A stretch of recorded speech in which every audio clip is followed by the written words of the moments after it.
5 Memphis police officers have been fired following the death of a man during a traffic stop. They are accused of violating policies, using excessive force, and failing to render aid. On January 7th, Tyre Nichols was taken into custody. His family says he was brutally beaten by officers during his arrest and died 3 days later. The news sparked protests at the National Civil Rights Museum on Martin Luther King Jr. holiday. Hello, I'm Stephanie Skurlock. Greg is off tonight. Those officers now face serious charges, and the police department and district attorney are promising to prosecute. Tonight, Memphis Police Chief C.J. Davis released a statement saying the Memphis Police Department is committed to protecting and defending the rights of every citizen in our city. The egregious nature of this incident is not a reflection of the good work that our officers perform with integrity every day. District Attorney Steve Mulroy said that he is asking for patience during the investigation, saying, "I don't take situations like this lightly, and I believe firmly in transparency. I ask for your patience as we gather all necessary information so that we don't compromise the investigation or any possible future prosecution." Our WREG's Ashley Paul has been following this case since it broke, and she joins us live downtown with reaction from city and community leaders. Ashley, what are they saying? Yeah, Stephanie. Well, tonight we finally have some of those answers we've been waiting for almost 2 weeks. 5 Memphis police officers losing their jobs over violations in the case of Tyre Nichols. Tonight we spoke with friends and advocates, though, who say this is just the beginning. Excessive use of force, duty to intervene, duty to render aid.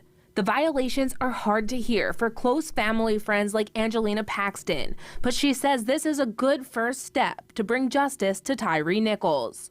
I was very happy to hear that these kinds of people will no longer be the men and women, but in this case, the men that are sworn to protect us. I was very happy to hear that they swiftly got rid of that problem. Paxton says the last 2 weeks have been difficult, but today's announcement just goes to show we need reform in law enforcement. This is a very valuable lesson in that it doesn't matter what color our officers are.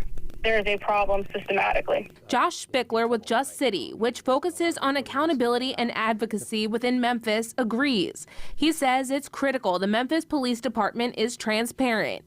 He says so far that has not been the case. If I were accused of murdering someone, my face would have been on your television station a week ago.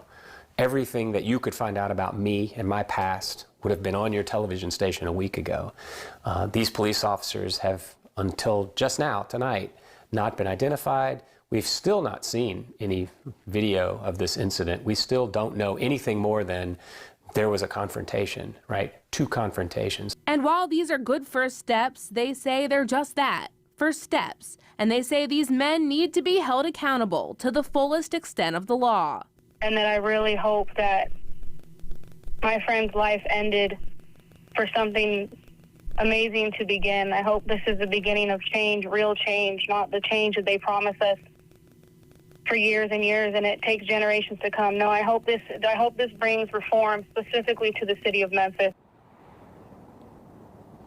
Now, just to be clear, these are employment violations. Right now, no criminal charges have been filed. If they do come, they'll come from the Shelby County District Attorney once the Tennessee Bureau of Investigation wraps up their investigation. For now, reporting live downtown, I'm Ashley Paul, WREG News, Channel 3. All right, thank you, Ashley.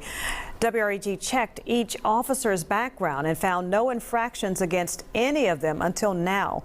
Officer Desmond Miles Jr. was hired in March of 2017. He's been on the force for a little less than 6 years.